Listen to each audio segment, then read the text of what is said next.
Good evening and welcome to Pakistan Today from our Islamabad studio. I'm Victoria Lane. U.S. President Donald Trump says Washington is close to what he described as a very good deal with Iran, as negotiations continue over regional tensions and nuclear concerns. Speaking about the ongoing talks, Trump warned that if the United States does not secure the outcome it wants, other options remain available, including military action. The latest comments come as diplomatic efforts continue to secure a broader long-term agreement addressing security and stability across the region. In further remarks, President Trump says Iran has agreed not to develop nuclear weapons, calling it a central guarantee in the negotiations process. Speaking in an interview with Lara Trump, he said preventing Iran from obtaining nuclear capabilities remains Washington's highest priority. However, Tehran has previously challenged several of Trump's statements, and significant differences remain between both sides as negotiations continue. Meanwhile, UK Foreign Minister Yvette Cooper is set to visit China and India this week for a series of high-level meetings focused on major global challenges. During her visit to China, she is expected to meet Foreign Minister Wang Yi and Vice President Han Zheng, before traveling to Shenzhen for talks on science and technology cooperation. Discussions are expected to focus on the Strait of Hormuz crisis, the war in Ukraine, global health concerns, and economic coordination amid growing geopolitical tensions. Turkey's Foreign Minister Hakan Fidan says Israel could potentially join a future regional cooperation platform if it recognizes an independent Palestinian state based on the 1967 borders.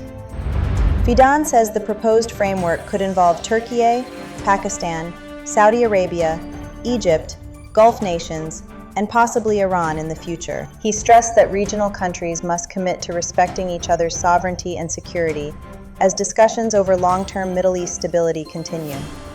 Islamabad is now emerging as a possible venue for the signing ceremony of a future U.S.-Iran peace agreement if current negotiations succeed. Diplomatic sources say Pakistan's involvement in facilitating early contacts between Washington and Tehran has strengthened its position as a neutral host for such an event. Reports indicate progress has been made on several issues, including discussions around reopening the Strait of Hormuz and extending a ceasefire framework. For more on this story, we go to our Islamabad correspondent, Sarah William. Diplomatic sources here in Islamabad say officials remain cautiously optimistic about the direction of current negotiations. Pakistan's diplomatic engagement and communication channels with both Washington and Tehran are being viewed as key factors supporting Islamabad's position as a possible host. Officials continue to stress that no final decision has been made, but discussions surrounding potential venues appear to be gaining momentum.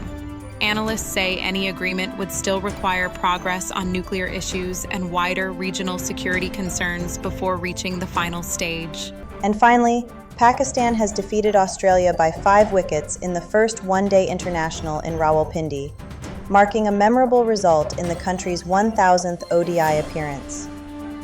Debutante spinner Arafat Minhas delivered a standout performance with 5 wickets, becoming the first home bowler to claim a 5-wicket haul on ODI debut.